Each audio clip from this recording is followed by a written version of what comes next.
If you love something, let it go. That's theoretic though. Doesn't apply to what you want to remember. So you never know where all your memories go till they're resurrected by old friends at a show or old tracks on the radio. And when they hit's like a ton of bricks, how could we ever forget? Flying through space, we shared a time and place. And when it hits my mind, I'm glad to find your face. Hey, it's hard for things to remain the same. Like when your roommate erased your saved game, or eat your last mac and cheese when that was all you had to eat. I ain't mad, I laugh and look back in peace.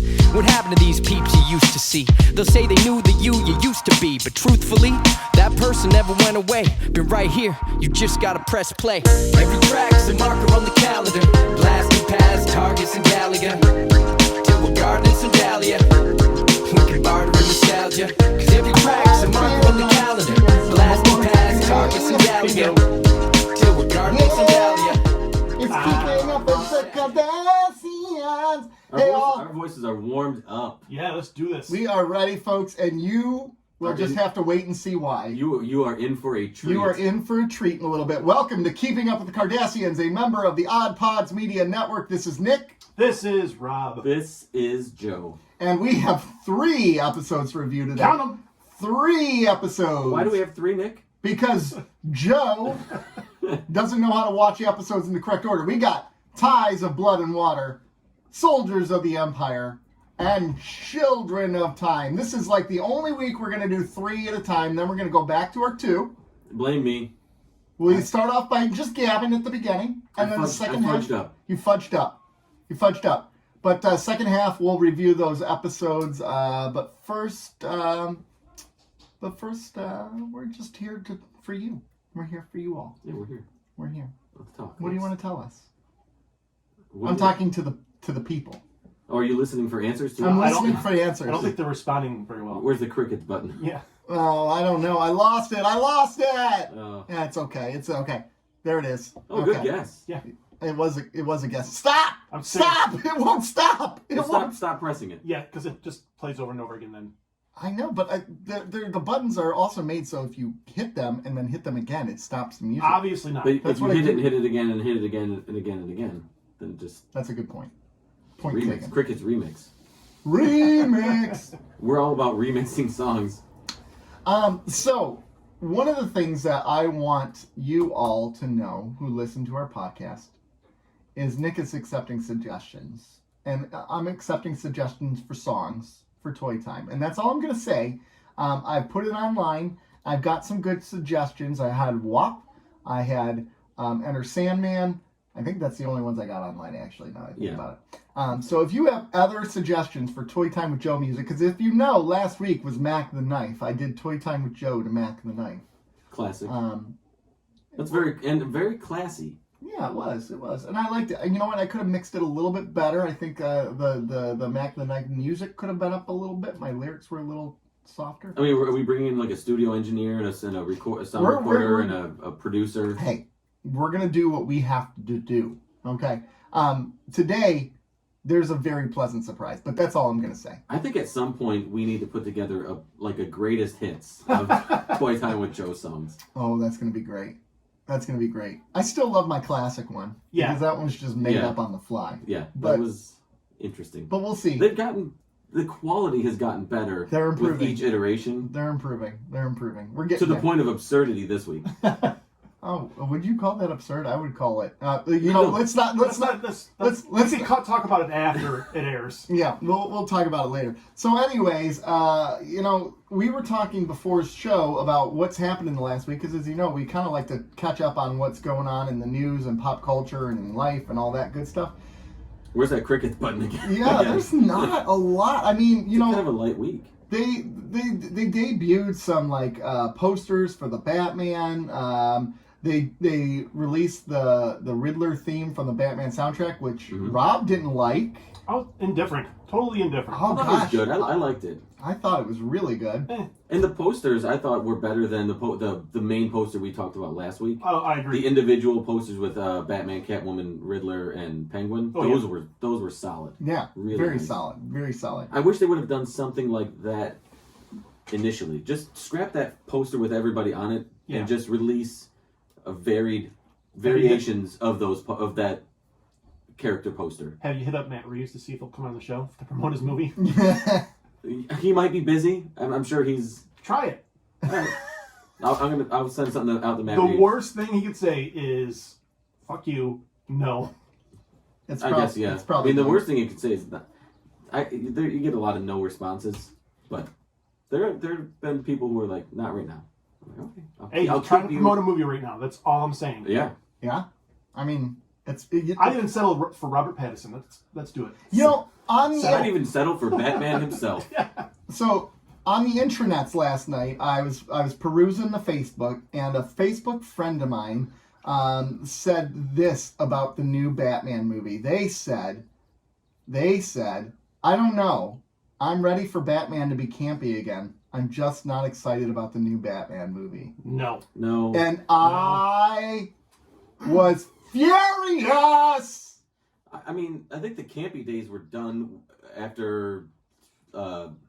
66. Well, yeah, I think Batman no, Forever, I think Batman and Robin. yeah, I I think forgot after about those on purpose. after 89 and Returns, those were there was a hint of campiness in them, Yeah.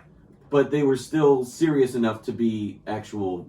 After that, the next 3 were campy as hell. Batman Returns more so than Batman 89. Oh yeah, Batman Returns was dark as. But No. it's dark, but it's super campy all at Yeah. the same time. Yeah, I mean, he throws a bomb at a guy and grins as he blows up. I mean, it was. I mean, that's it was what I would camp. do. It was And campy, but Danny with, DeVito rides a little mini Batmobile Oh yeah, Yeah. That was great. in the trailer. which is great. I mean, It's I'm a not saying great it. Well, scene. I'm not saying it was like they just completely devoid of campiness, like We're not saying it's like Dark Knight. like the Dark Knight trilogy. Swear to me. But I mean, the way that Burton That's did the wrong campiness, I Batman thought movie. was solid. Yeah. He integrated it very nicely. Yeah. If there's going to be anybody that's camp in the Batmans, it's going to be the villains because Batman's not a very happy fella. Right. Yeah, like that's what I don't get. Batman is not meant to be campy. He never was meant to be campy. It's The just- character, no, but No. I mean, the bad The guys. villains The are. Joker, the Riddler, Yeah. I mean, Penguin, yeah, just by name alone, I know. the names are campy. Catwoman, Calendar Man, Polka Dot Man. Polka Dot Man.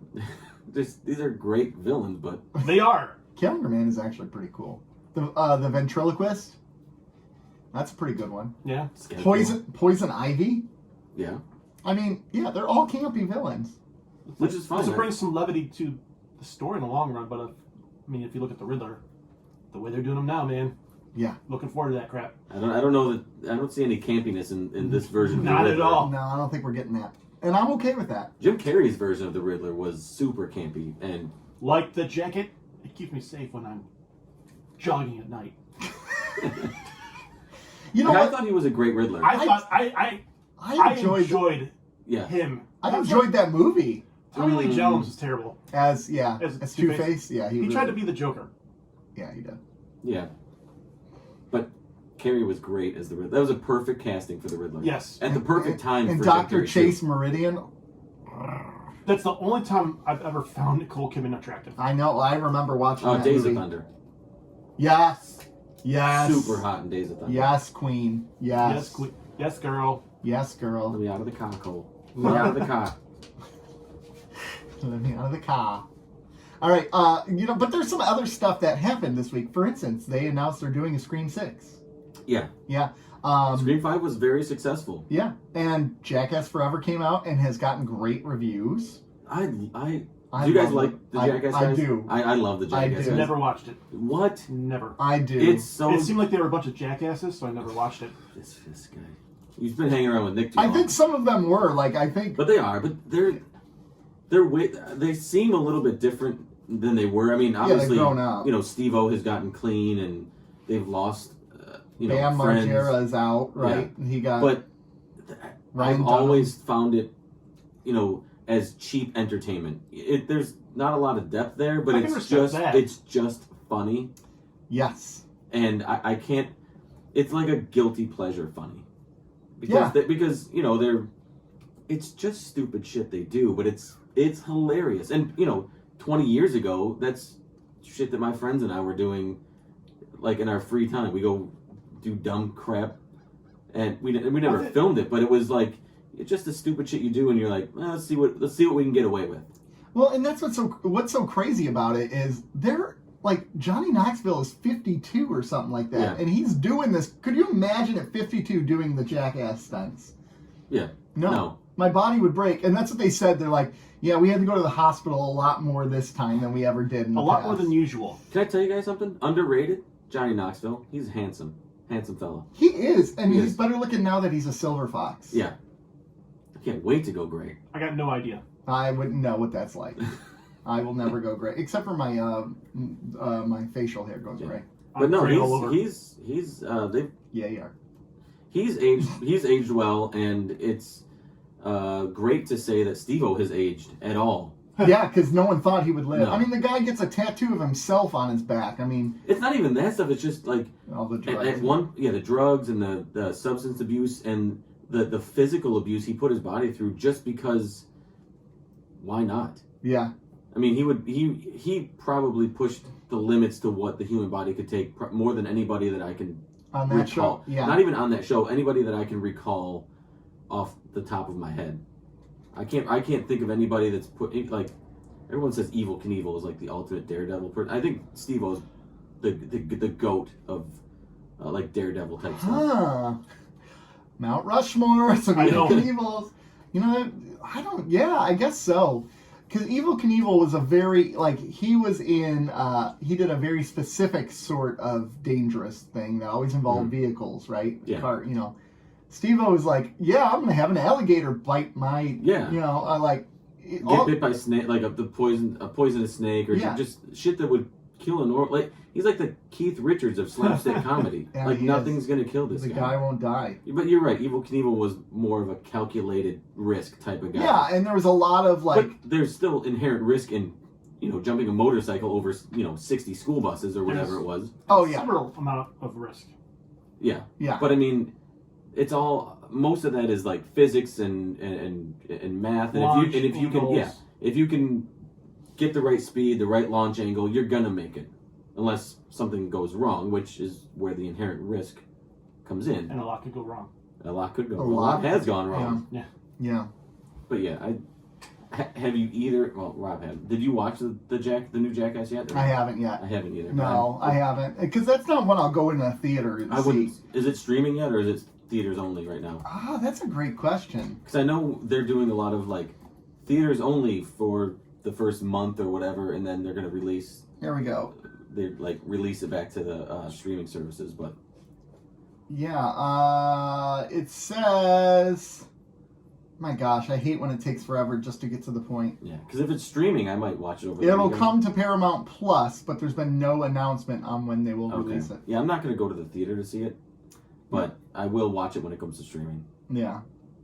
And then as for Scream, I'm not surprised that it got after seeing it. I'm not surprised that it got greenlit for a 6. Yeah. It's fine because the way they set up the story, there's more to the story, and there's more that I want to know about where they're going to take this storyline. Mm-hmm. But I was very concerned with how bad 4 was, and 3 wasn't very good either. But with how bad 4 was, and the timing of this one, that it wasn't going to do very well. I mean, a brand new Scream coming out in the middle of winter, like the middle of January. Who thought it would January, work, yeah. right? It just seems like you missed your opportunity to really cash in, but people still went to go see it. They made money. Was it delayed because of the corona? It was, but I just don't understand how something can get delayed for only a few months. Well, If it was ready for theaters mid January, why wouldn't it be ready for theaters even November? I think Spider-Man's the one that changed that, where people were like, okay, we can release movies again. Because Yeah. before Spider-Man, there really wasn't a ton still going on in the theater. It was all either streaming and theater, So or you think nothing. you think it was a calculated risk on their part? I think at that point, if it was delayed, they're like, well, we'll put it this date, we'll lock in this date. yeah. So they're going to play the odds of, instead of are you suggesting that maybe they had it ready for theaters before Spider-Man? I don't have that knowledge, but No, if but- I had to guess, maybe it was delayed because why? And see what why- Spider-Man did, and then try to kind of ride the coattails of everybody maybe going back into theaters again? But maybe Yeah. not Spider-Man specifically, but maybe they're waiting for that movie that did really, really well. Yeah. Well, Yeah. Spider-Man would have been the one Yeah. on the calendar where they're like, okay, let's see what Spider-Man does. Because Spider-Man brought people in droves to Sure Yeah, did. it did. I think it's the #1 movie of all time now. Did it pass up whatever is? Avengers. Yeah. Oh, Avatar. Yeah. Was Avatar still #1? It was. Yeah. Overrated. Yeah. Avatar is very overrated. It was. Although if you did see it in the theater in 3D at the time, Still overrated. I think there was a bit there was Gave me something a to it. headache. I've seen Oh, Ferngully. I've seen Ferngully. Ferngully and Dances with Wolves. I didn't need them combined. I like Dances with Wolves. That was a I good did movie. like Dances with Wolves. That's such a good movie. So it's passed up the domestic total. It hasn't passed up the world. No, it hasn't. How far? It's away number is it? 4 right now. 739 million domestically. Avatar's 760 million. Avengers Endgame 858, and Star Wars: The Force Awakens 936. Oh, So the Star Wars was up there again. yeah. Really? Well, the Force Awakens. The Force Awakens was a huge deal when it came out. Yeah, it And was. then the other ones were released. Well, obviously, I didn't pay attention to it. Yeah, because you're an idiot. A little bit. No, you're not. I'm kidding. I take it back. No, you can say it. Own it, Own it. bitch. Own it. Own it, Own it. idiot. Idiot. Other things that have I'm come calling out. today, idiot. Idiot. Bitch. Idiot. Idiot. So we were talking about things not really coming out, and that's really true. But like, if you gentlemen have not watched Ozark, I don't know what is wrong with you. I have not watched Ozark. It's so good. I have. I just haven't watched this season yet. It's so good this season. I'm really enjoying this season. You know, Ozark reminds me a lot of Breaking Bad, where as I was watching Breaking Bad. Oh, really? Yeah, I know. But I'm talking about the emotions it makes me feel as I watch it. In the sense of, Oh, yeah. like, every episode I'm like, there's no way that this can amp up anymore. There's no way. There's Yeah. no way. And then they find a way. And it's one of the only shows that I watch where it actually gets my heart, like, pumping because I don't know what's about to happen next. Yeah.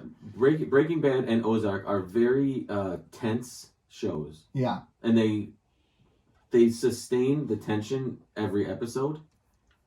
It's unreal. And to your point about like the emotions you feel, it's also like the emotions you feel for who you're rooting for and against. Yes. Because you find yourself rooting for these really terrible human beings, Yeah. and you're like, why do I want them to be successful? They're really bad people doing really bad things. People are getting killed, hurt, their lives are being ruined, and you're like, I want more. Please be successful. Yeah, exactly. You know, like that was the thing with Breaking Bad. I remember watching it at one point. I'm like, wait, I'm rooting for the villain now. Like he becomes straight up the villain. He's killing people just for the sake of killing them at one point.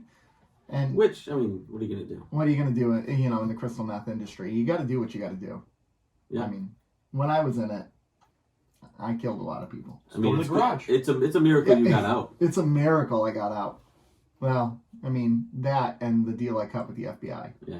So. Nick, quote unquote. Anyways. That's why we're on this podcast. Just keeping it real low key. Yeah, not putting my name out there at all. Not talking about the deals I'm doing. None of that. Nope. None of that's happening. What else, gentlemen? Anything you like? What's going on? The only thing I'm really watching right now is Peacemaker.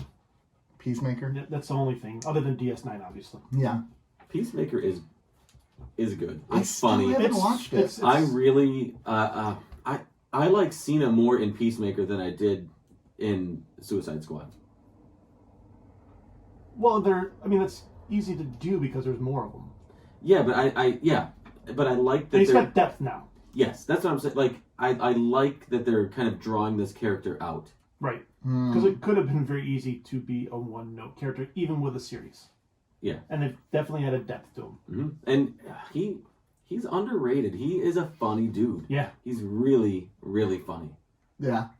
You know, I've yet to get around to watching it, but that's because I'm waiting for it all to be released. Like, and then. Oh, that's kinda- right. You need to blow your whole load at once. Yeah, I want to binge watch it. Yes. So did you see the clip? So we Oh, pulled the clip, yeah. Oh, okay. and from what I understand, this was completely improv by Cena. This whole scene, right? As far as I know. That's what I understand. Is it's completely. I mean, improv. the scene itself is scripted, but I think he went way off script for longer, and they just kind of went with it. Yeah. Okay. Well, let's. And if you haven't seen or heard it, we're gonna play it. But please go to YouTube and watch this clip because it is It's even hilarious. better. Yes. Here we go.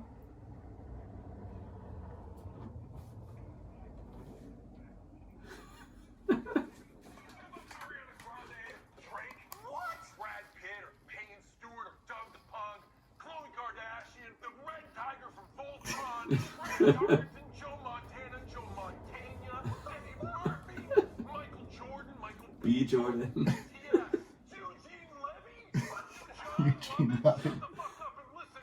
The people you just Danny DeVito, Will Ferrell, Baba Hooey, Robert Ophelia, Quivers, Alice Cooper, Ozzy Osbourne, Sharon Osbourne, Bill Cosby. He just got out.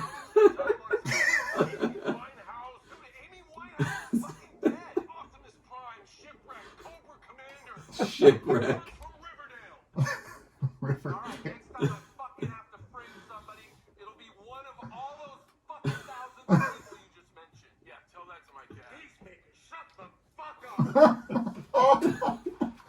Oh my god. Oh my god. Just the fact that he just rattled those off the top of his head. Bill Cosby. He just got out. He just got out, not doing much. I love how he says Amy Winehouse, and the guy's like, she's dead. Like, that's his response. As he names, like, Voltron. Yeah. He just Cobra Commander. he pulls out Shipwreck. I know. I'm like, that's a nice pull. Yeah. So it's a show worth watching, is It what is. we're saying. It's funny. Cena is funny. He's very good in the show, and I'm really enjoying it. Okay, well, I'll get to it. Yeah, you will. I will. I plan on it. You know- If that doesn't hook you, I don't know what the hell you're. I waiting saw for. that the other day. It popped up somewhere, and I watched a little bit of it, and I was cracking up during the whole thing, and that did make me want to watch it. Have you seen the opening theme? Yes, I have. Yeah. It's pretty good too. I made him watch that, and he said, "Can I watch this?" I go, nope. No, this is not No. appropriate. No. I've heard it's very R, Oh yeah. very hard. If you didn't get it from that clip, then yeah. I don't think. This makes okay. Here's where I'm a prude. I can't stand when people overuse the F word. Okay. It's a good, powerful Fuck word. you. Yeah. It's a good, What powerful the fuck, word. Nick? What the fuck, Nick? But- What's fucking wrong with you? You It's fucking gonna- asshole. oh my gosh. Fuck, Oh my man. fucking god, Nick. What the fuck is wrong with it? It's such a powerful word. What when word? you overuse it, What word? when you F word. overuse it, it loses I don't its know what luster. word. What word are you talking about? You know what word I'm talking about. I don't fucking know. So I guess. All right. So in that clip, do you think it was overused? A couple times. Really? Not by him, not by John Cena, but Yeah. by the other guy. A couple times. Okay. I kind of disagree with that, but just because of the scene. Yeah. I think everybody's tensions are high, Yeah. and it is a very powerful word, and it's pleasing to say. It gets a lot of things out. Yeah. That you normally wouldn't be able to with other words, but it can be overused just like any other word. Yeah. But I think it's a very unique word in the English It also could language. be very fun. It's Yes. a very unique word, and it can fill a lot of needs. Right? Yes. I mean, it can be a verb, it can be a noun, it can be anything. It can be an adjective. It can be. I mean, it's a versatile word. Fuck yeah, it is. Do not get me wrong. Sometimes I can be a prude. I know Yeah. it's weird. It's No, weird. I kind of agree with you about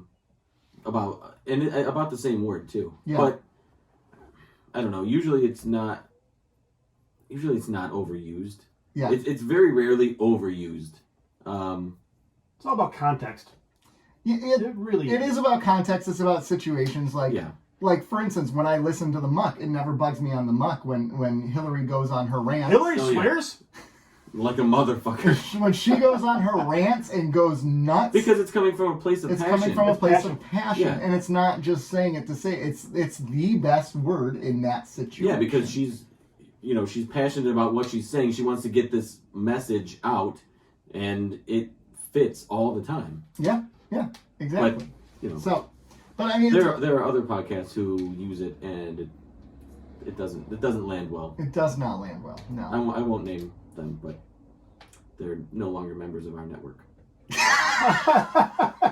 Shots fired! Wow. They don't listen anyway. Yeah. I don't think they ever did. No. Not mentioning any names, though. I feel the same way I though. will not out Wait. anybody. Fuck them. Yeah. I feel the same way about comedians sometimes, like when they overuse, or like comedians Yeah. when they over sexualize. They try too hard. It's not Mhm. funny at that point. You're just being. Who is the one female comedian? Nikki Glaser.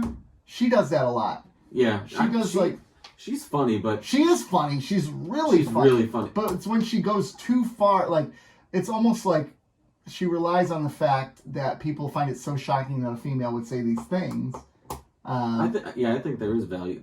I think people do lean on that, the shock value of who you think is talking, and what you have you have this expectation of subject matter, and then when it's not, you're like, you kind of take it back. Exactly. And she's hilarious. She's funny. I sometimes feel like she goes a little too far, like leans too much into it, right? Like change up your comedy every now and then. You know what's funny is, and I'm not saying that you're doing this, but a lot of people who have this critique mostly critique women comics.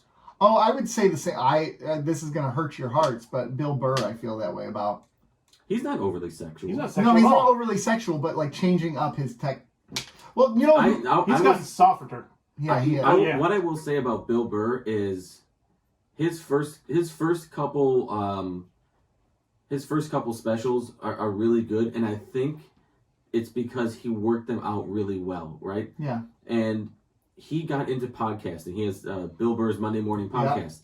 Around the time that I think it's Why Do I Do This, or one of them, I forget the special, but there's a kind of a line in the sand moment with him, and from then on, it feels like when he's on his specials, when he's performing his comedy, it feels unfinished to a point. Okay. And to me, it doesn't. He's up there laughing at his own stuff a lot of times, and I get it. It's funny, but it kind of it seems like it's less genuine. No, not less genuine. It just seems it's less refined. Like he's still working it out, or he's kind of taking the same approach that he does on his podcast on stage. And I want them to be different. Agreed. Yeah. And that's my critique with him is he's got his material is still relatively funny. I don't think he's quite. I think he's better when he's doing like the interview or podcast, or he's just kind of like talking with friends type of thing. Yeah. Than he is on a structured 1 hour special anymore. Yeah. Because he's funny. He's a funny dude, but I agree with Nick. I would critique Bill Burr, but I'm talking like the sexual stuff and and language. Especially. I tried to think about that. Like, who are male comedians who are overly sexual? Maybe it's because I don't listen to that sort of comedy. Andrew Dice Clay. I say Andrew Dice Clay. I never really liked Andrew Dice Clay. Either did I. I loved him. Yeah. I thought he was hilarious. But then his shtick got old. It did. He was. I mean, he got super popular and fell off super quick. Yeah. Yeah. But for that time, he was the.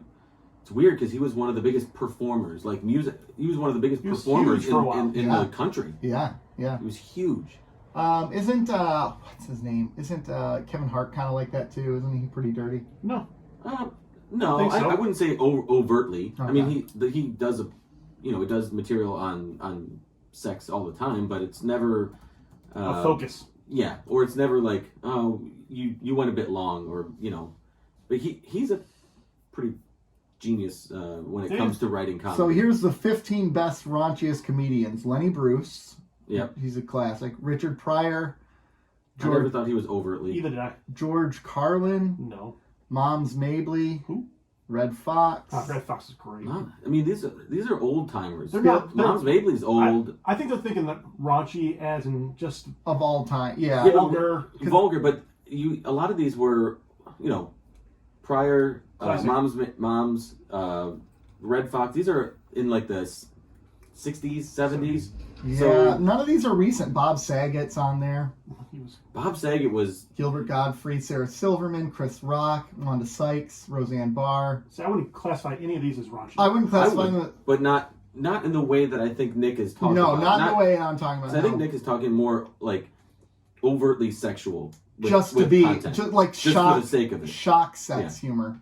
Which I just don't find funny because, it's what a middle schooler would do. Yeah, and I think... Shocker?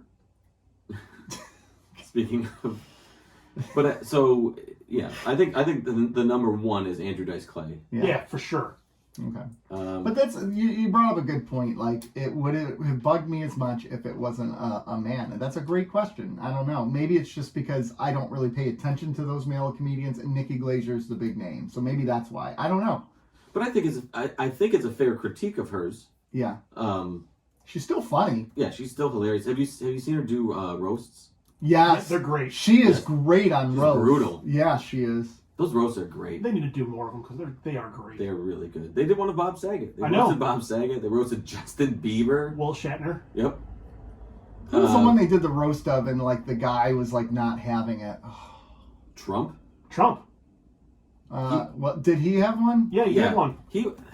And this isn't political at all, but he wanted the roast because it was all about him. Yeah. But you could tell he absolutely despised people going up there and shitting all over him, which they had a great time with him. Oh yeah. Oh, It's Chevy easy. Chase Oh, had yeah. one. Yeah. Courtney Love had one. Oh, That was a- that was a good one. Steven Pamela Anderson had one. Yep. Steve-O. Steve-O's was good. Steven Seagal. That would be a good one. Ted Danson. Oh dear. They had Ted Danson. Are these only Comedy Central, or some of these like Friars roasts? I think some of these are like Friars roast. Yeah. Those are good, but those are more old school Yeah. type of. Yeah, yeah. So They were still raunchy back in the day. Oh sure. Caitlyn. The Caitlyn Jenner roast where she talked about herself the whole time. Well, Snoop Dogg's what? Oh, the roast. of Martha Trump. Stewart's great on him too. I just Yeah, she forgot is. she was. Yeah.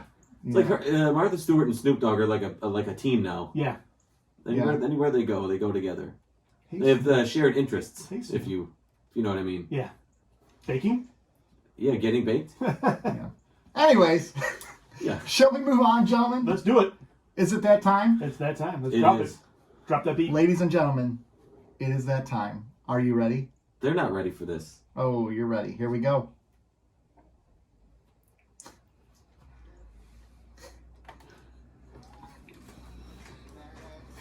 Like to play and collect a bunch of toys. So join us, 'cause it's toy time today. Toy time ain't nothing but a G.I. Joe. Toy time. Ain't nothing but a Lego. Toy time. I wanna hear you say it's toy time with Joe today.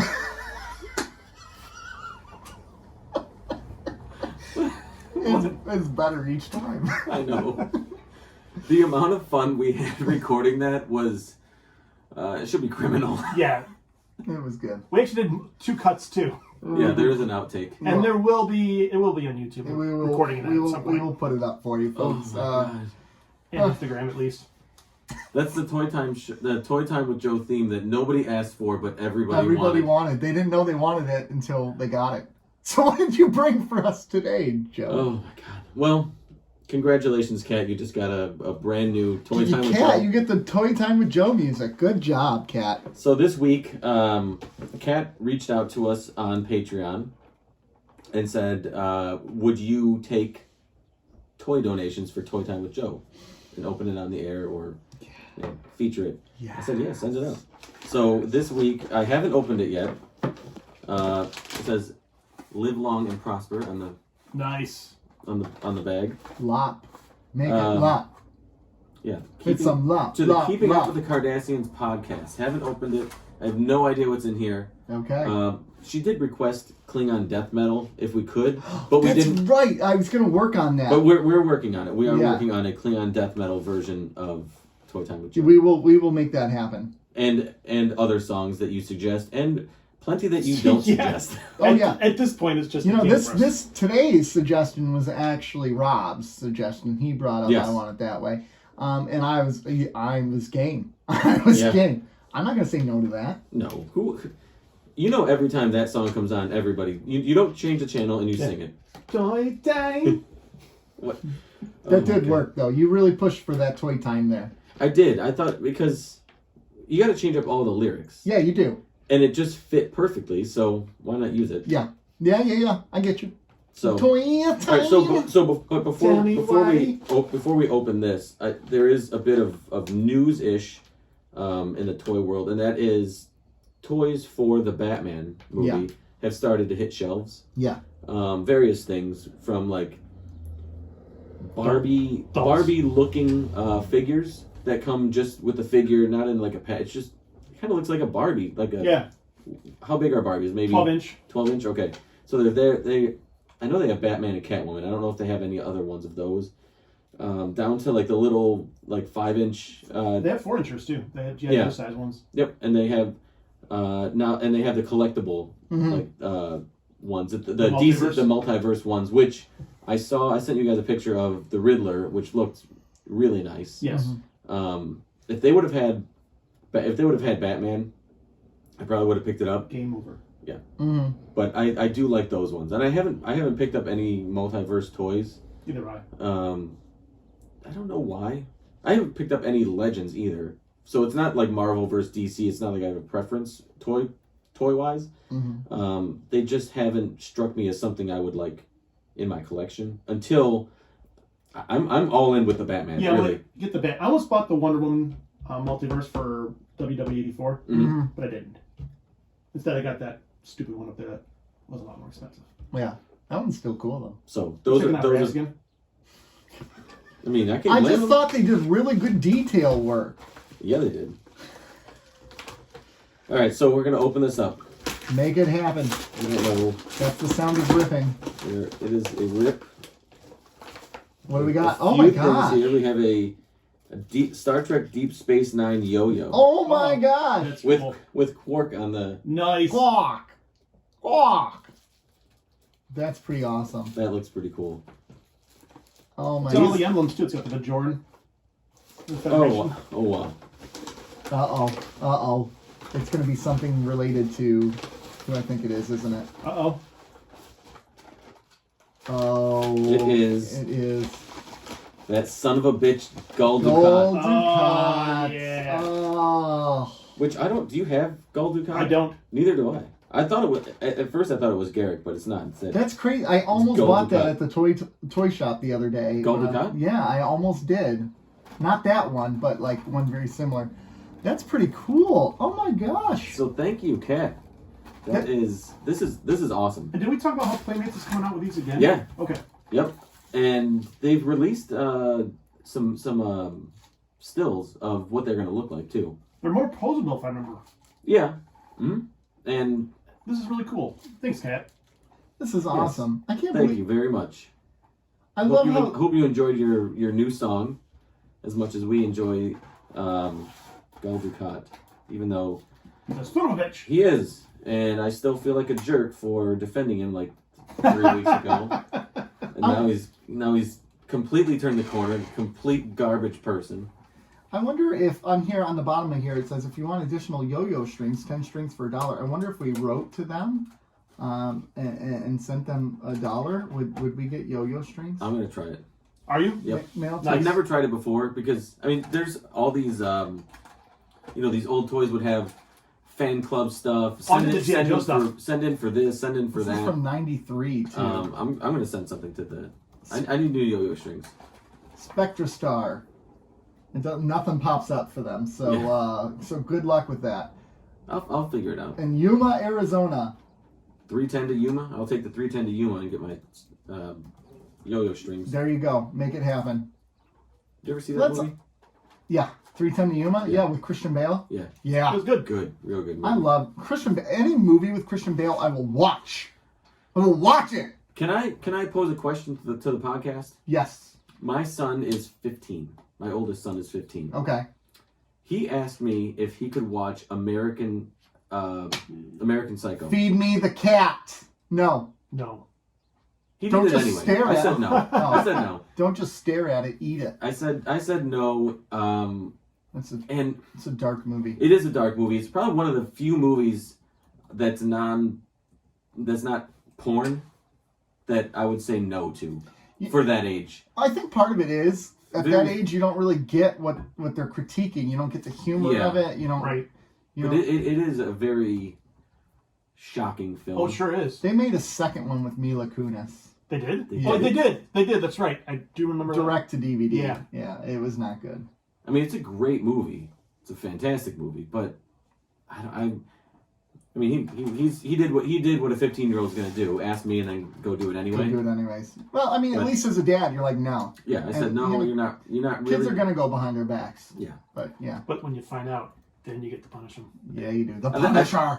I think his siblings ratted him out. Oh, really? Yeah. Nice. I don't know what happened with my children, but I've raised a bunch of narcs, and I'm not a narc, so I don't get it, man. You see the stand for Ducat? Mm-hmm. What is it? Like you have to look behind him. It's actually like the Cardassian. Oh, nice. I thought you said stamp. Oh, sorry. You said stamp. That stamp's over there. Stamp? Stamp. Stamps? I'm gonna send those to Warburger. What do we got here? Cardassian. He comes with a rifle, Cardassian field control unit, Cardassian pad, Cardassian pistol, and a Cardassian action base. Not a stamp. My bad. It's an action base. Action based. Let's get some action. Action Jackson.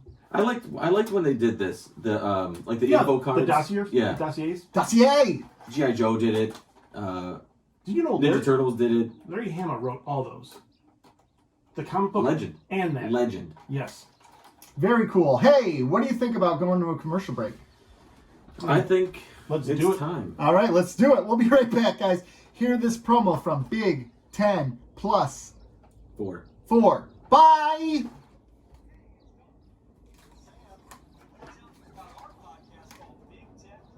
Big 10 Plus 4. How long is their advertisement? 15 seconds left. Oh, there's quick. Do you have more? I don't have more. That's really cool. That was really awesome. Yeah, it was really nice. Thank you.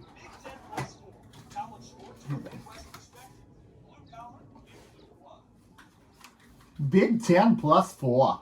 Yes, if you like college sports, specifically college basketball and football, then they are the podcast for you. Well, there you go. Ties of Blood and Water.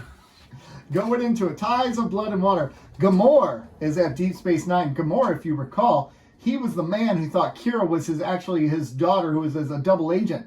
Kira's so excited to see him. It's like a father to her.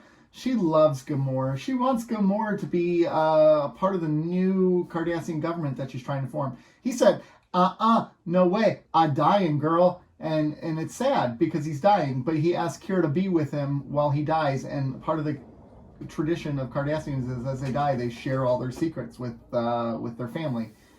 Kira's the closest person he has to his family because his daughter's missing.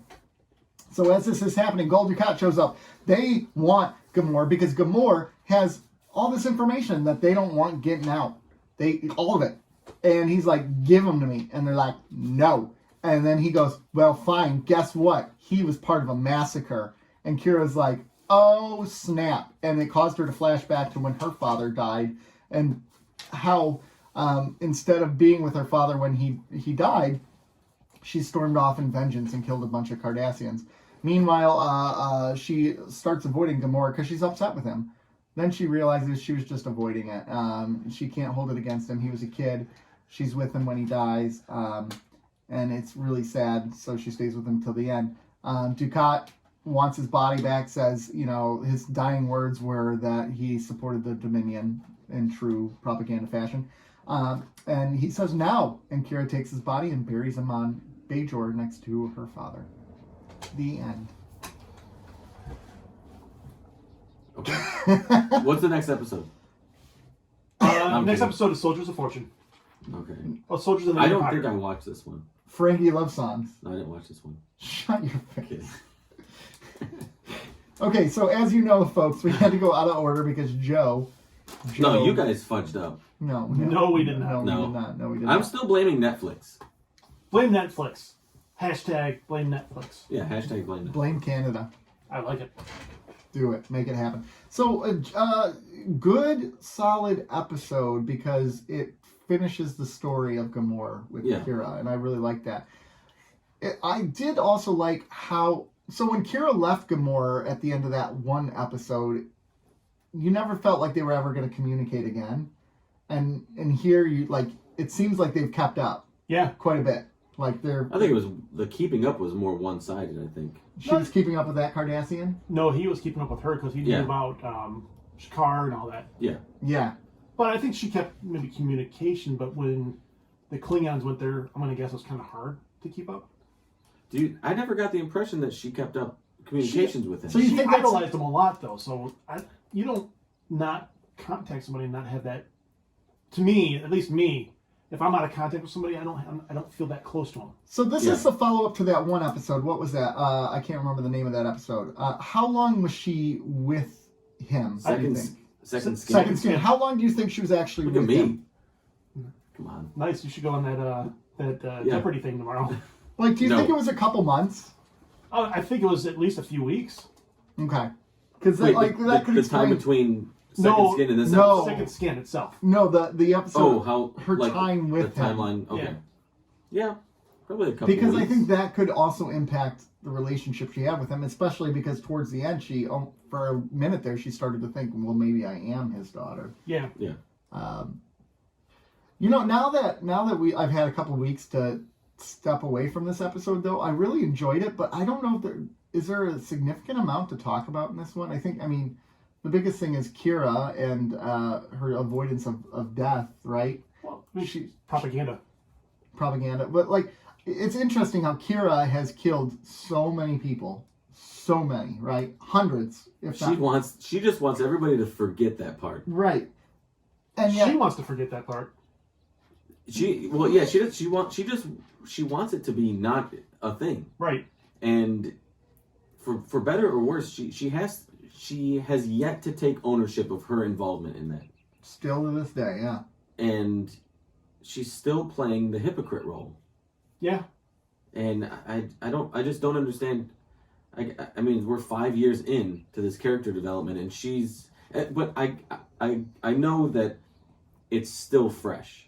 Yeah. It's not like this happened decades ago. Yeah, it's only 5 years ago where Right. her people were being massacred by these people. Right. But it seems like at least a few times a season, her past actions are brought to the forefront, and she has to confront them again. Yeah. And she really has yet to take responsibility for her involvement. Let's look at real life.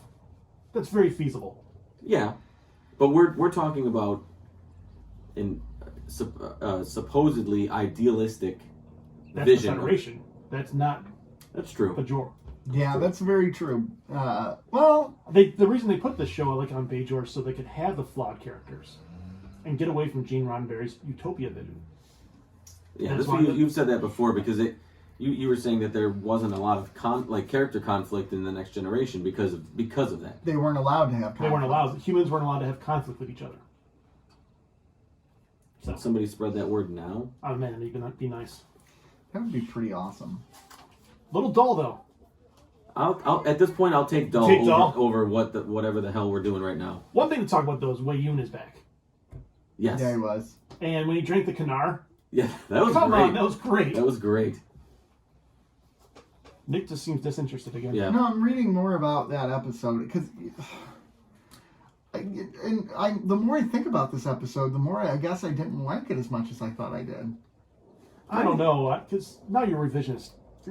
Yeah. Maybe that's true. I don't know. This is interesting. No, to there's me. something to be said about watching an episode and having initial reactions and feelings, and then letting it sit and marinate, and then reevaluating how it made you feel long term. Yeah. Because initially I thought this was a really good episode. It was emotional. I thought, the flashbacks to how her dad died, paralleled Gamora a little bit, and she felt that necessity to be there for him.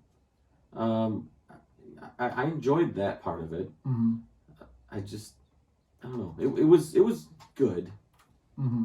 It just You know, I could see I get it. how Nick could maybe be a bit less interested in the episode a week or two out. Well, yeah, and it's harder to remember. Like, I had to watch a little bit of it today, because I had to refresh my memory. Oh, you guys watched this Had injuries. like last week or something? Yeah, last week. Yeah, it's been a while.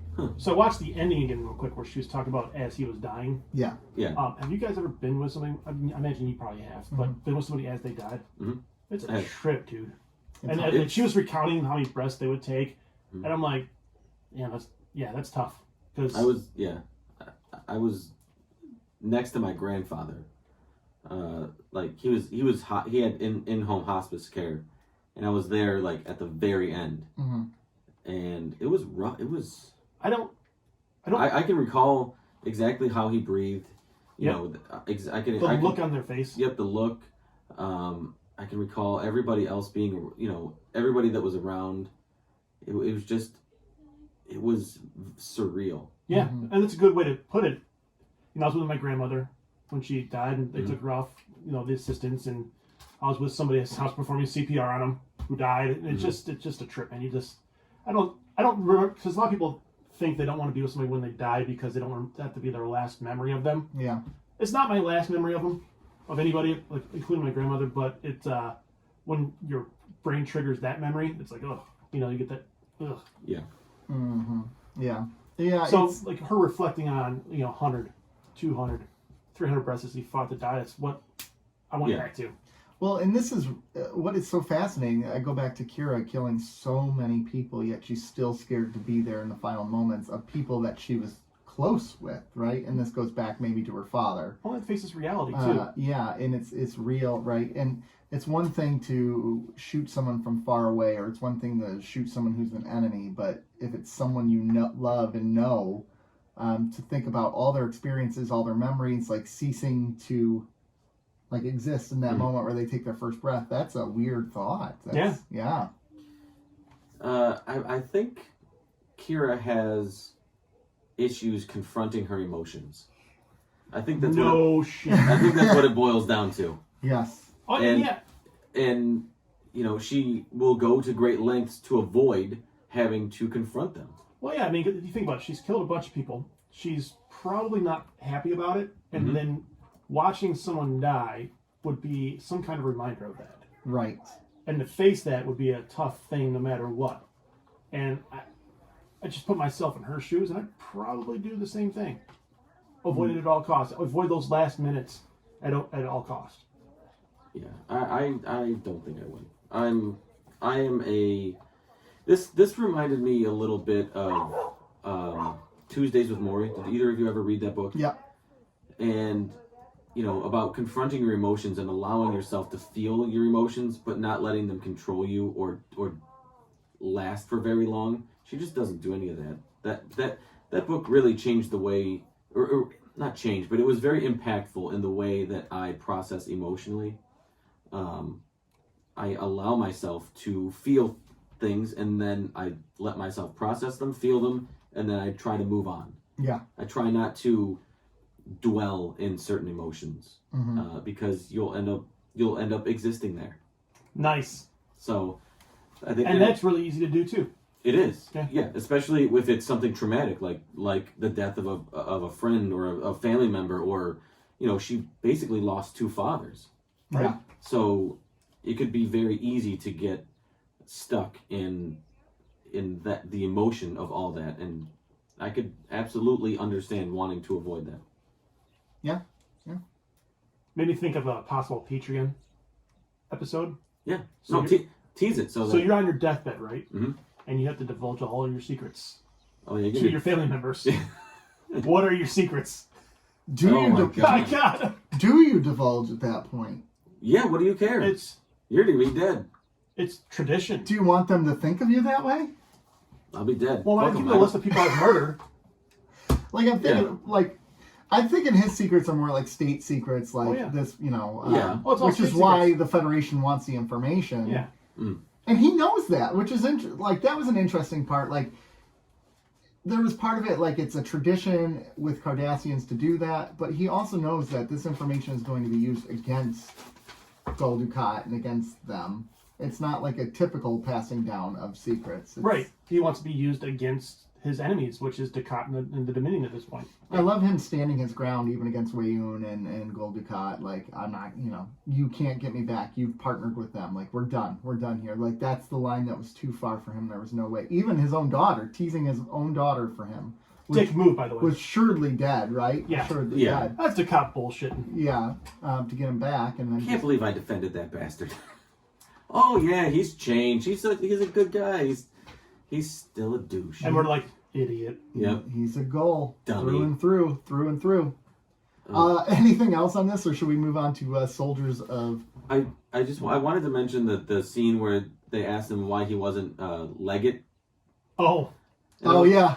And I was like, because he's Gul Dukat. They're not going to change the name of the character. That was my thought, was like, yeah, they're not going to change the name of the character. Well, yeah, that's... He's been Gul Dukat for 5 seasons. I know him as Gul Dukat. They're not going to be like, yeah, now he's Leggett. Leggett Dukat. Think about how vain he is to say, you know what, the new name for the Emperor of the Cardassian Empire is Gul.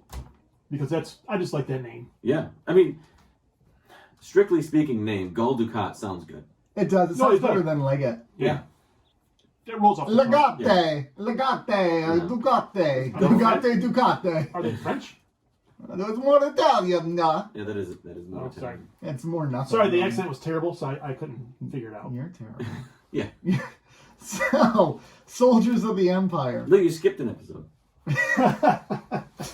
Soldiers of the Empire. Martok receives a message from the Klingon government. They have a missing Bamoth vessel, or missing Klingon vessel, the Bamoth. Martok asks Worf to go as his first officer. Of course, Worf's going to go, and Jadzia tags along because Jadzia don't trust her man. No, I'm kidding. Jadzia just likes to go, and she likes the Klingons, man. Like, she's killed for the Klingons. Jadzia is now the Yoko Ono of She is. She is. Deep Space Nine. Here's the thing: they get on this ship, right? And it turns out this ship is full of people who've never won a battle, which is, bad for Klingons.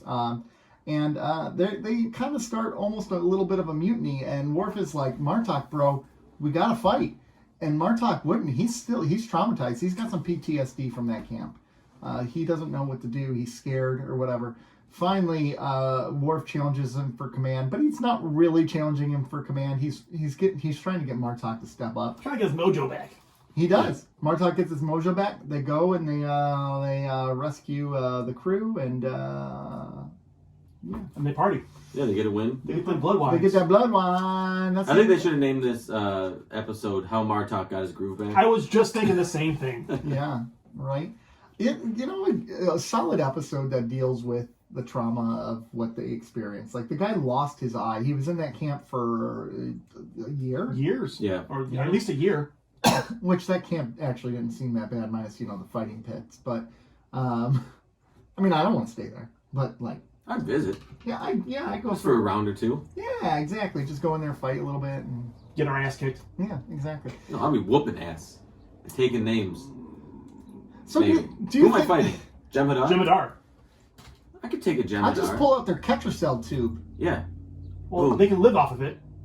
Without it, just get pissy after a while. Yeah. I don't want to fight adult Jem'Hadar. Like, children. I'll fight children. Like a little midget? Oh, I'll fight. Yeah. I'll fight a baby any day. Yeah. Put a baby up there. I will punch the crap out of that baby. Patreon episode. How many 5-year-olds could you beat up at a time? Well, I think we've talked not about, individually. like, if they were all coming at you at once. You get them all at once. Not individual. Like, all at once, how many could you 5-year-olds? 5. I'd take them all. But how many? Every one of them. They would overwhelm you. They would overwhelm 300 5-year-olds? They'd annoy the piss out of me. They wouldn't annoy you. They were trying to murder you. Also, how much pleasure would you take in beating up 5? Like, how great would it feel? Like, you're not going to get in trouble, and it's not, and no one's going to think any different of you. Okay? How great would it be to just? People think different of us now. How much fun would it be to kick the shit out of 25-year-olds?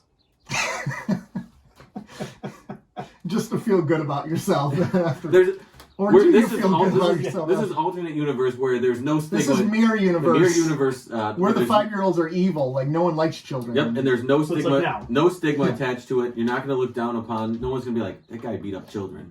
They're going to be that guy beat up children. He's a hero. He's a hero. They're going to erect statues of us. I don't know, man. I don't know. How many children at a time could you take? That's a really tough question. It just depends.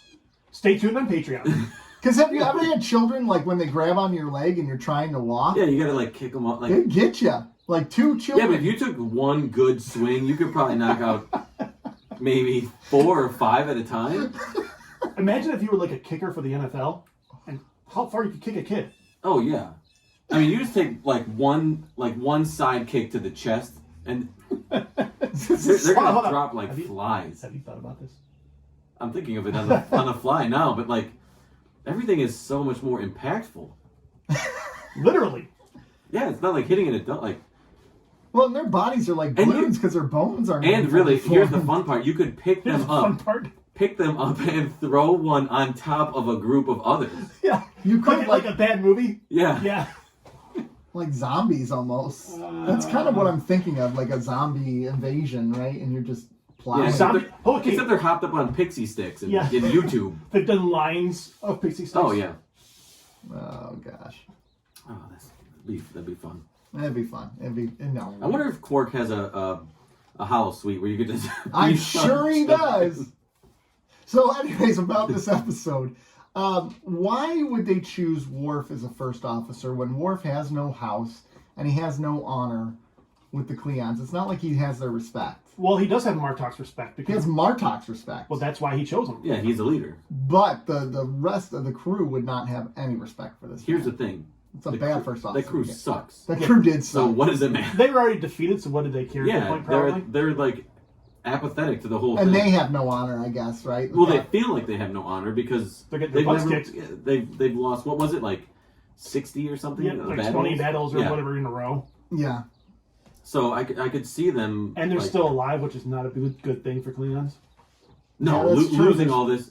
If they lose this much, they would rather die in battle. That's what I didn't understand. They're like, this ship has been in X amount of battles. And it's like, well, how is that ship still in one piece? And why are they keeping the crew Yeah, together if you I suck had that question much? too. Like, because Klingon battles are to the death. Yeah. Yeah, and it's not like the Dominion would leave them floating around in space. No. Well, if the Klingons were really disheveled because of the Dominion thing and getting their butt whipped by them, maybe just got lost in the shuffle for all we know. Or But maybe, like 20 times. Yeah. maybe they All right. maybe they ran. They don't seem like they're super organized, the Klingons. When it No, they comes really to don't. battle, they are kind of. Well, I guess They're they like might not- hyenas. I guess organization really isn't in their forte, It's even just- in battle. It's But just attack. yeah, Attack! I guess battle organization is more Jem'Hadar than Klingon. Yeah. But yeah, that's so to me the fact that Martok respects Worf and the crew is in So, you know, whatever. yeah, they're just so like Or maybe, defeated. or maybe they're like, we're already feel dishonored, so having this Yeah, what the, Patak as a first officer is just icing on the cake. yeah what more dishonor could be brought to our ship Yeah. anyway? So in 2016, the Hollywood Reporter rated this the 44th best television episode of all Star Trek television. No. Wait a Within second. the series, they ranked it the 10th best episode of the show. Of DS9. What? Yes. Who did this? Hollywood Reporter. They're drunk. The Nerdist ranked this episode the 8th most essential episode of the series.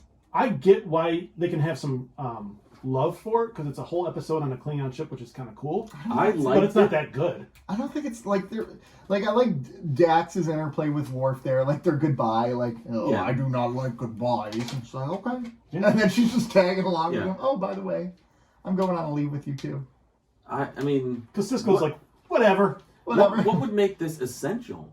The only thing I can think of is because it takes PTSD and it takes Yeah. place on a Klingon ship. And it gets I mean, Martok pumped up. Yeah, it was a good episode. I really liked the episode, but It's not essential. 10th best of DS9. yeah, you give me a little time, and I could probably come up with 10 better episodes already. I could do that right now, off what we watched. I mean, this would be number 11. Number Second 12 Sight. number 12 would be The Visitor, and then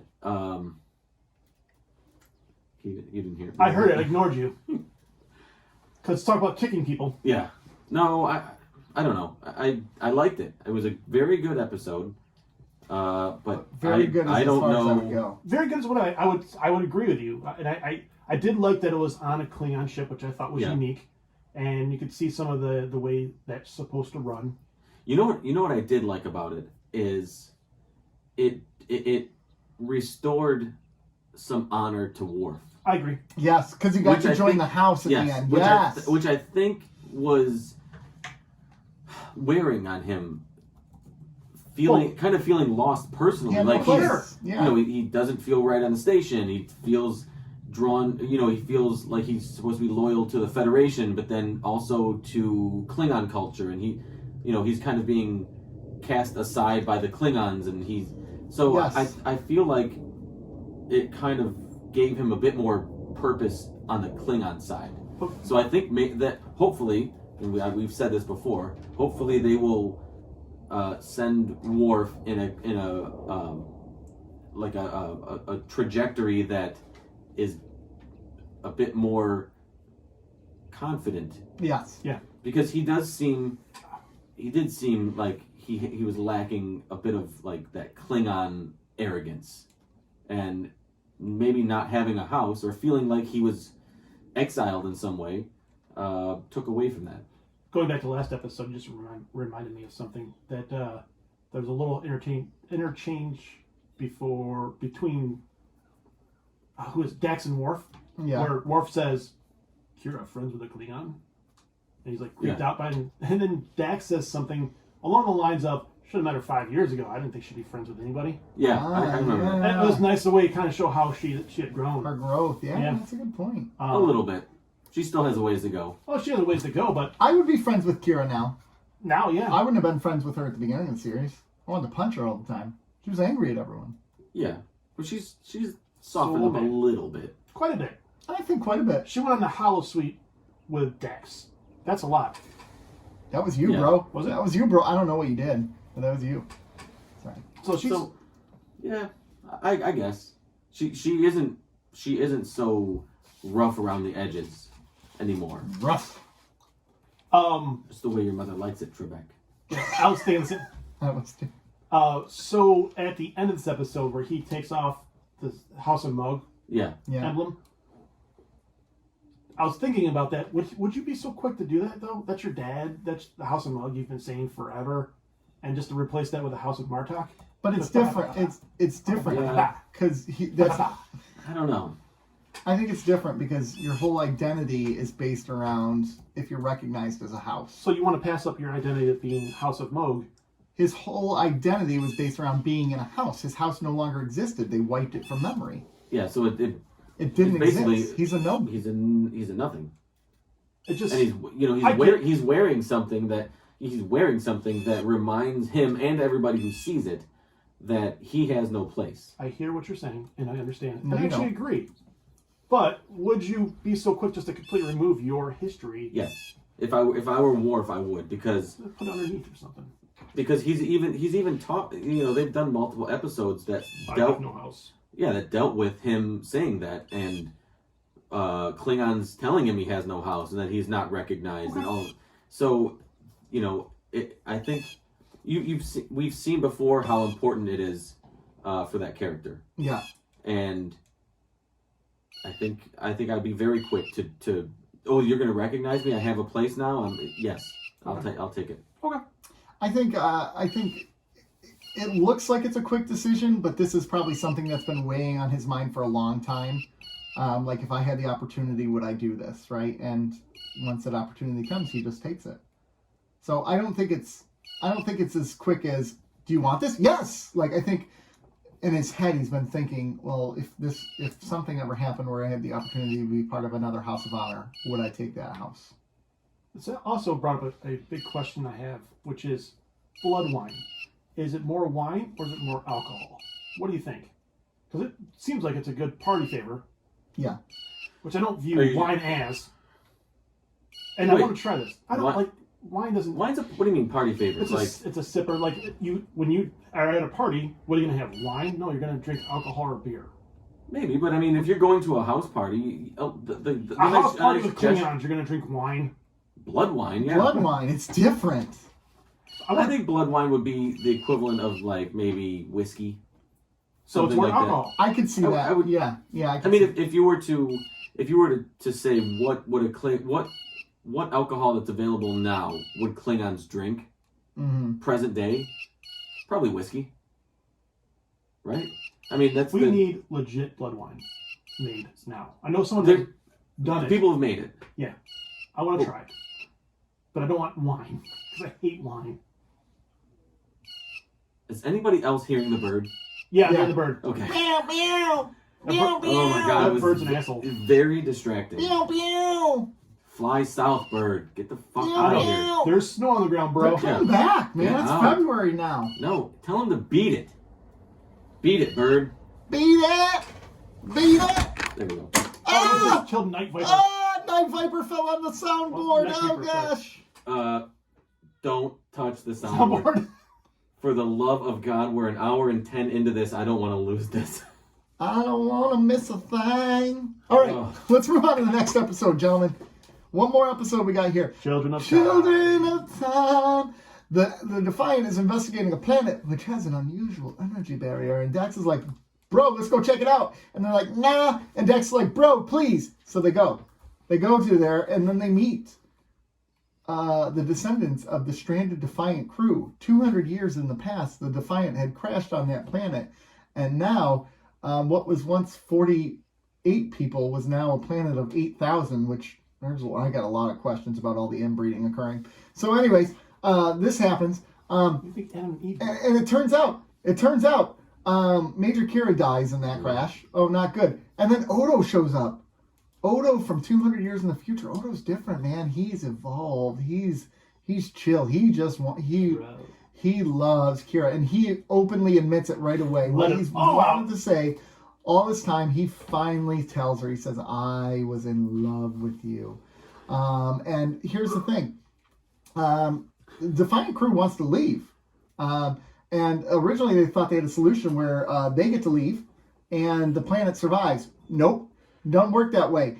If they stay, then the planet survives. If they leave, the planet dies. So, Joe's laughing. I don't know why. Anyways, turns out they go to escape the planet.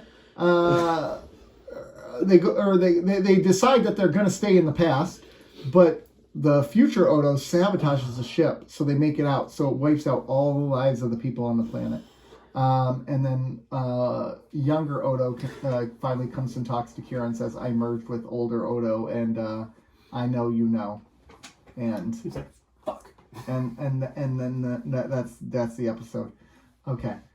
What are you laughing about? What was so funny? Because you mentioned Adam and Eve, and I thought, how wild would the Adam and Eve sex tape be? Like, how amazing would it, because it's all experimentation. They don't know anything. Where's this go? They're just trying different things. And Oh, doesn't fit in your ear. and there's nobody else to judge them. It's just the two of them. So there's no shame. How great would that be? Oh, I'm going to hell. I'm going to hell for associating with you. So, what we're saying is, we've got to produce a documentary type thing on what Adam and Eve's sex tape would have been like. It would have been wild. Wild. You know what, though? There is a really interesting point there. It's never been done before. How do you figure it out? Yeah. Like, you have no clue. You have no understanding of biology. You have nothing. You're just testing stuff. Belly buttons. Like, how would you figure that out? That is a... They probably don't have belly buttons at that point because they were created from sand or clay. So they probably wouldn't have belly buttons. Sticking it in an armpit. Like, Armpits, dude. There are people that are into that, by the way. Probably. Yeah. No, not probably. There are. Oh, yeah. Anyways, this episode... Patreon episode. What are you into? You guys, I freaking adored every moment of this This episode. is a good episode. I adored this episode. And you didn't like You it. didn't like it, apparently. Or not like a bunch. I liked it, but again, it's another... Because they hit the reset button. Yes. Okay. At the end, nothing mattered. Yes, it did. Yeah, it did. They wiped off 8,000 people. And so they but they were... I mean, and And Odo, Odo knows about Kira. Or Kira knows about Odo. that part bothered me. why? Because they had... I wish they would have... I wish they would have done it with the real Odo. Oh, it's Doing it more with a natural. fake Odo, like... It wasn't a fake Odo. But it creates drama. It creates It tension. does, but it kind of sidesteps the fact that actual Odo doesn't confront his emotions either. He especially when it comes to romance. As far as you know, he might still. I think he might now, but Now he has no choice. He has to confront because those emotions. it's out there. I don't know. It wasn't as bad as some of the things like, sorry Rob, like The Visitor. You're full of crap. The Visitor bothered me. The ending bothered me. The rest of the episode was great. The ending bothered me. I don't like the reset button episodes. Either do I generally, but unless it's executed well, which I don't think this is a reset. They just wiped out 8,000 people. Yeah, Which I I'm don't fine think this with. was Yeah. I don't think this was We a could use it typical. today. Yeah, And did they wipe them out? Because theoretically they never existed. that's what I'm saying. It Like, really. this was kind of part of this. And we don't know if perhaps, just perhaps, there was a Defiant that was split off and went down there just for shits and giggles. We Yeah. do know that. I know we know that, but I'm just saying, for argument's sake, We do. This is almost like a mirror universe episode type of thing. No, because they're Or here. like a congruent universe. I think in the mirror universe. or concurrent. Oh my gosh, I'm about to make the argument you've always made. Because I was about to say in the mirror universes, there's no consequences to your actions because you're in a mirror universe. This goes back to your Yes, story. I'm playing Yeah. a long game. Yeah. I won. I let the record show that I won that argument. This is in their universe. Like, these are people that they could have visited. Like, people could have visited. So here's an okay. So it's So theoretically, then it's 200 years in the future, or 200. They went the 200 past. years in the past. and it's 200 years in the future to the civilization. Couldn't they, at some point in time, figured out technology to communicate with Deep Space Nine? No, in theory, yes, but if the Defiant couldn't do it because of the The barrier, The around barrier? the planet. that was 200 years in the future. So no, I don't think it's feasible. And they lost much of the technology on the Defiant When they crashed. when Now- they crashed. I haven't done the calculations, but mathematically, can you get from however many 48 to 48 to 8,000 Someone did the math. 8,000 in 200 years? Someone did the math, and yes, So that's feasible. it's feasible. Without a lot of inbreeding? Well, But how many of the original 48 are children? None, not Okay. one. Not one. Okay, so you have 48 Adults. adults. I mean, if let's assume that it's split 50-50. Yeah. So you Let's have assume. 24 people that can reproduce. So like the dwarf roll through the population of the original 24. Yeah. Knock up all 24 of those, and then Cisco did the same. So you could avoid mixed inbreeding, which is going to be impossible. It's impossible, right? Cousins are going to have to hook up with cousins at Yeah, some it's- point. That's your dream, you said. If your goal is I 8,000, never said that. if your goal is 8,000 in 200 years, you're going to have to You're make gonna some have to get concessions. So I thought there were some cool parts of this, like for instance, the Dax symbiote lives on. That's really, Yeah. and the twist that like the guilt that the Dax Mhm. carries to Yep. this day, like that was cool. I don't understand why Odo wasn't there. I know why Odo wasn't there to meet with them, but like he's the original member of the crew. You'd think he would want to be there to say hi to everyone. As far as we know, he only interacts with Kira. Well, what's been established is that to this day, and even later, Odo doesn't really give a fuck about anybody but Kira. That's He true. really doesn't. That's true. He really doesn't. I mean, he's like, he'll play along, and yeah, if someone's in danger, like, yeah, let's get them because they're cool. But in the long run, he doesn't care. There's two things he cares about: his job and Kira. That's it. That's true. And for a while, And getting Quark. But that's part of his job. I yeah, guess. but for a while he did care about finding himself. You know. Yeah. But after that kind of resolved itself, you really haven't seen him obsessed with that part of, you know, he is a changeling. He knows he's a changeling again, and he kind of filled in that information, so he doesn't dwell on that stuff. Right. He really only dwells on his job and Kira. Anything else, he does not care really. And yeah. So, He doesn't really want to be bothered with it. He just has no interest. because if you think about it, he's lived with these people for 200 years, and he wipes them out for a piece of ass. He wipes himself out. For potential. Yeah. I So, mean, like, Don't act obviously- don't act like anybody else in his position wouldn't do the same. He doesn't. So either he hasn't talked it's to not a these people, guaranteed thing. or he hasn't become friends with these people. Listen, 8,000 people I don't give a fuck about, or potential ass. I'm going potential ass. But how can you live with these people for 200 years, see their families, see their parents, see their kids, and not give any F's about them? Well, and at some point, too, the Defiant crew Don't. obviously moved on, right? O'Brien got remarried.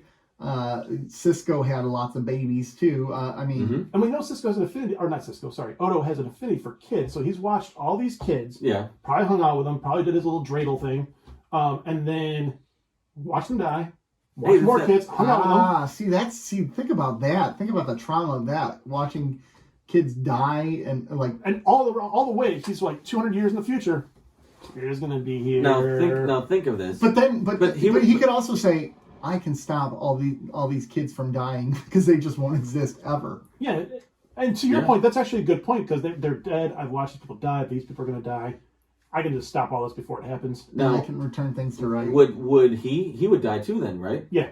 Yeah. So then, what is it? It won't matter. He won't. It's almost status quo. Yeah. So when everybody dies, it includes him, and he won't even have to deal with. He won't have to live with the regret, like the decision. Right. So why not? Why not make the decision and help out past, future, whatever, Odo get laid? Potentially. I mean, possibly. Even if it's just potential, why not do it? Because it's almost as if none of them existed. It's not like somebody's gonna have to live with the fact. You don't have to live with it. So here's my big question about this one, right? They go on this planet and they witness the consequences of their actions, like a whole society formed. They're basically willing to admit that they're going to change the timeline because they want to go home, right? Like they're basically violating the timeline. Yeah. They're creating. Yeah, they're not. That's the one big thing about this episode. And for a minute there, I thought there was something shadier going on, like. Maybe it's not really who they say they are. You know, I was thinking. I had that thought too. But I kind of enjoyed how it wasn't. I'm glad how they didn't do that. I am glad how they did do that. I'm glad how Dax was actually just trying to set him up, right? Like, and I think I would have been more upset if they pulled that trick too. Yeah, it's not who they really are.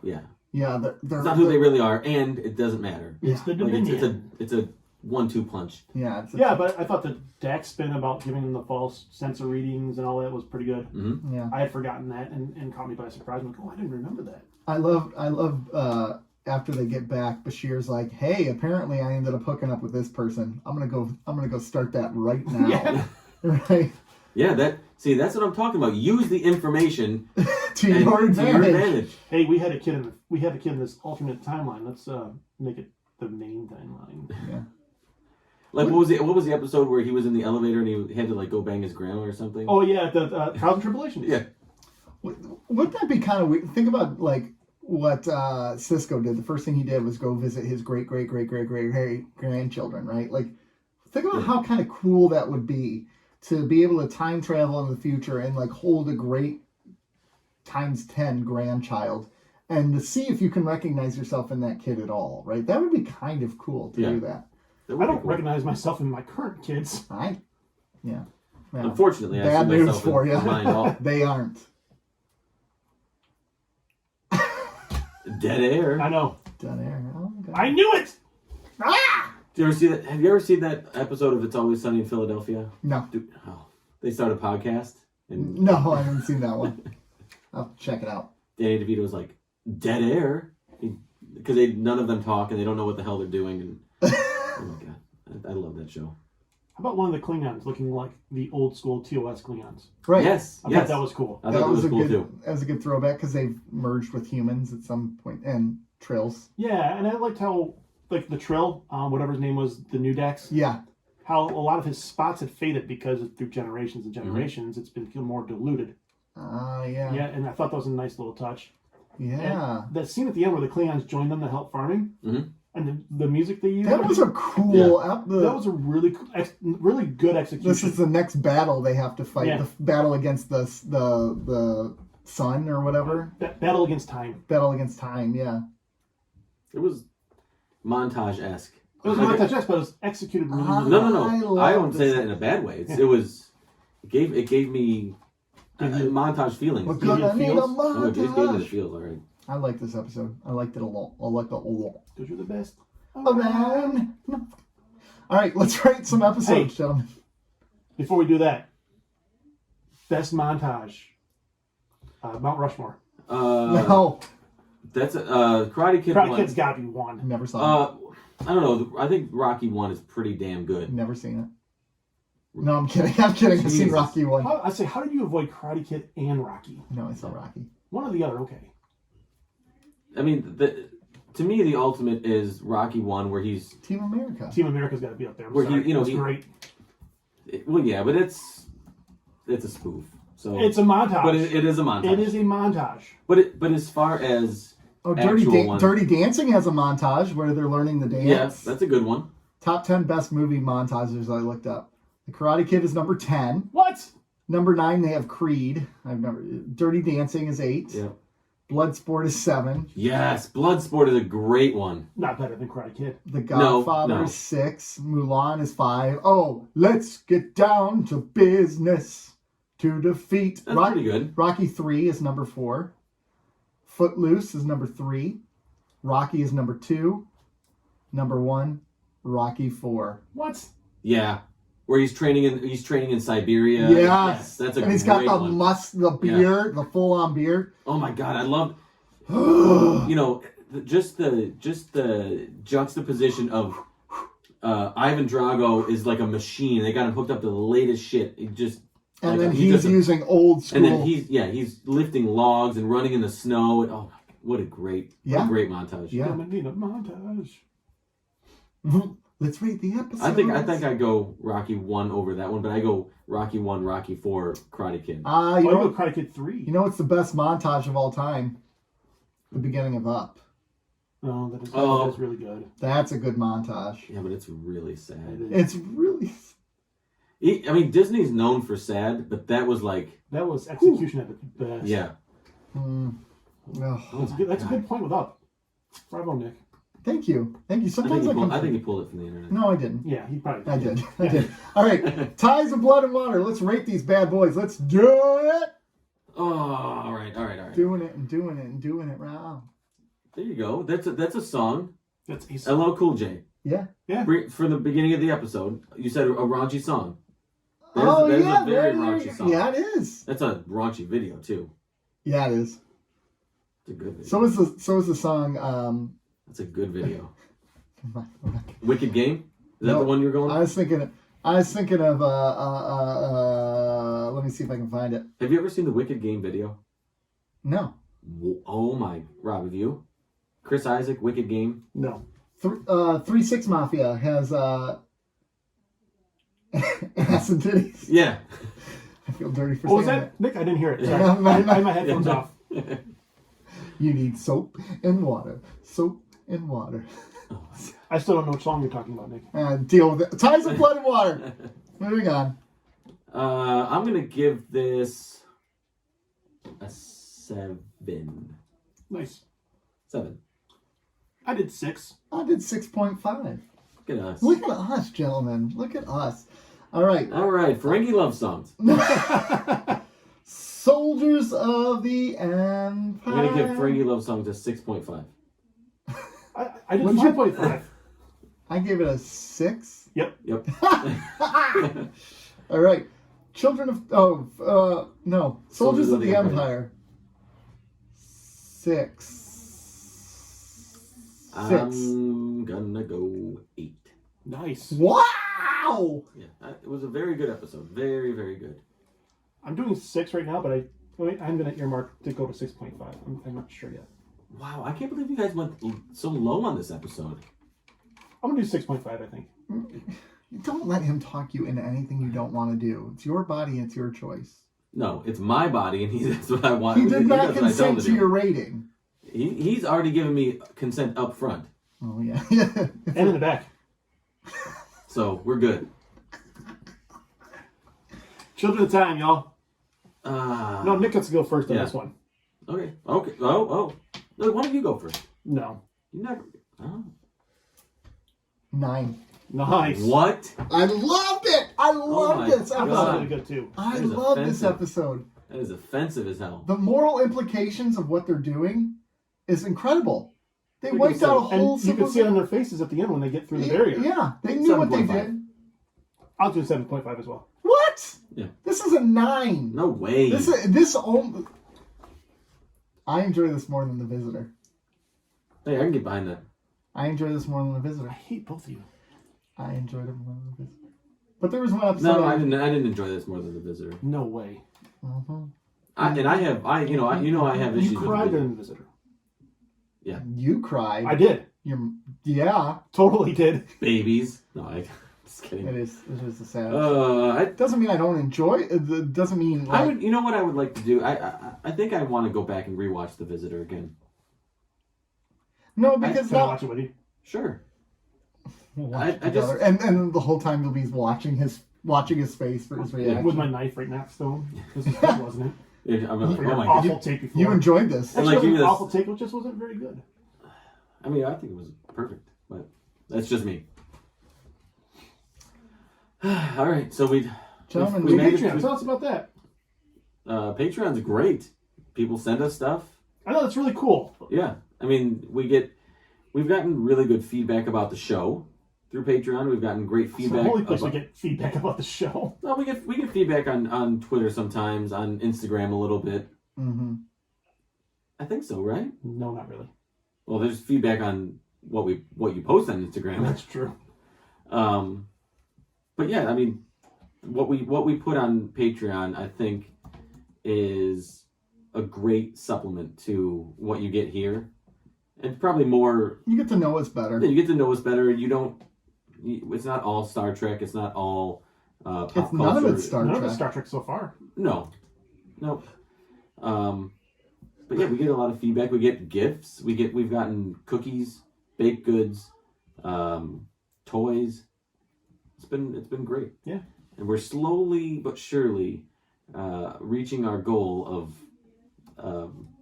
a lie detector. Oh yeah, slowly but surely. Slowly but surely, Yeah, we are getting there. it's going to be a while. It's been Yeah. a long time. It's gonna be a Patreon.com. while. Keeping Up with the Cardassians.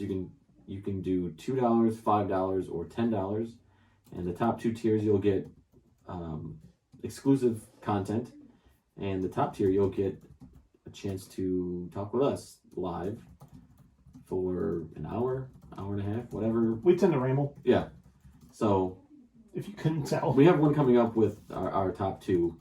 I think sometime this month. We have to work it out. Yeah, but, we got logistics at this point. Mm-hmm. Mm-hmm. Which the first one was fun. The second one will be fun plus one. So That's true. That's But true. I feel like we have a good Patreon. Oh yeah, definitely do.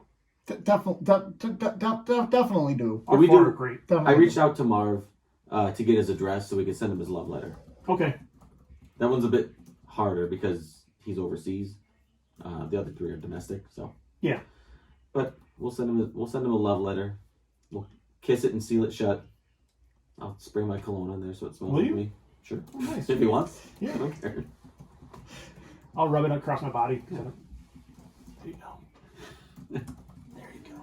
There you go, Marv. And we'll film it, so put it on Patreon. There you go. People aren't signing up for Patreon anymore. I just checked. And We lost all four patrons. Like it just now. I don't know how they heard this immediately. I know but exactly. It's amazing. They sensed not Yeah, cool. they're up. Those guys are up to no good. Yeah. Oh my gosh. I hate everything about us. But I love Nick it. hates being associated with this He podcast this really week. does. I hate love it. It's What was the worst thing? Was it the Adam and Eve sex tape? Is that really what that was up put it- there. Put it over the top? That was up there. Maybe it was all Kicking the, babies. No, that Was was it- that was okay. I was okay with Yeah, that. I was gonna say, was it me visualizing myself? No, because I destroy- can actually visualize Like, that. just picking I can up the visualize you like maniacally laughing as you're doing it. Oh my Like, god, I would do it with a smile, a shit-eating grin the whole You'd time. be like, yay! Wee! Oh my god, I'd be so happy just pummeling these kids. I'm sure you can find a child trafficker that'll help you out. No, I don't want to get any legal trouble in this universe. This is the alternative universe. I'm sorry, I forgot about that. So the mirror universe. Now we're talking, no consequences. I'm going to do whatever in the mirror universe because it doesn't mean anything, and that includes absolutely dominating, just pounding these kids. just You know I can draw really well. I'm going to draw this now. Yes, just draw me just beating the shit out of these kids with a giant fist, like look up Fisto from Masters of the Universe. He has a I think I giant know metal it, fist. Yeah, that's me. Just So, gentlemen, where can you find us? like a right Graham. hook through like 8 kids. Keeping _up_Cardassian. Twitter at Cardassians Pod, where I will pose the question: how many 5-year-olds do you think you could beat? You should pose that question. Like, it's got to be like 0 to 5. Yeah. Like 5 to 10. 10, and then 10 to 20, 10 to 20, yeah. or 20 or more. 20 to 50, 50 to 100. Keeping Up with the Cardassians. Keeping Up with the Cardassians investigates Children punching. But mirror universe children. Mirror universe. Yes, right. Yeah. We're not. I don't want to be. I mean, there's plenty of kids I'd love to beat up in this universe, but it's frowned upon, and there's a Tell negative your stigma. friends about the show. Ladies- After listening to this. Yeah. I'm going to go home and pray, This is everyone. a great endorsement of our show. So, tell your friends about this. Don't We tell appreciate it. don't tell your You children. guys though. listening. Bye, all. Truly appreciate it. Even if you're still listening right now after all this shit. Bye. We appreciate it. Bye. Bye. Bye.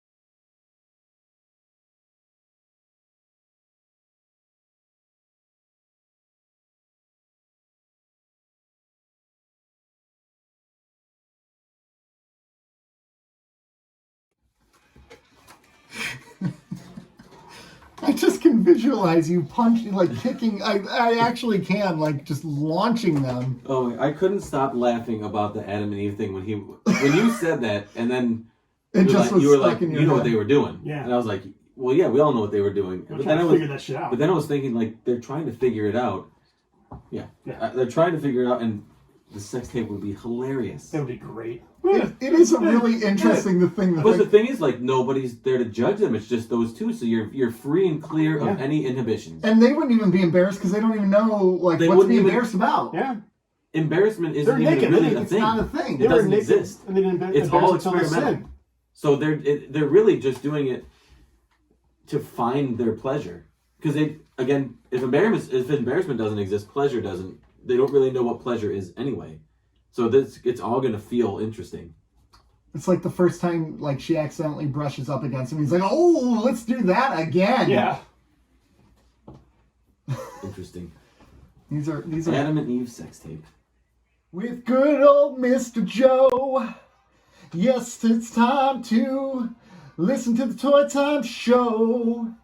He's got those Legos and those G.I. Joes. Look out, it's Castle Grayskull. And old little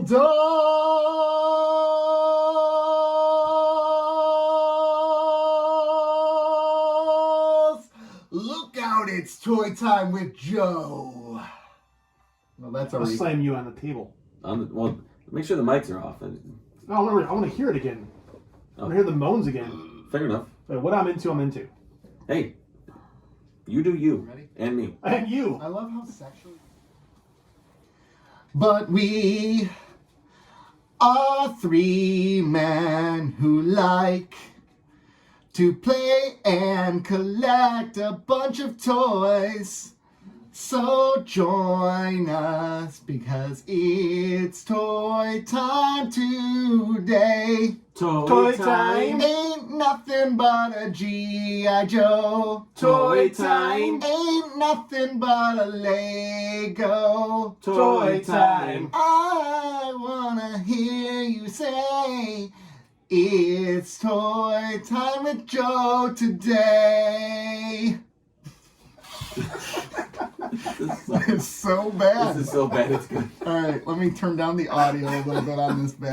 Got sick of the heart.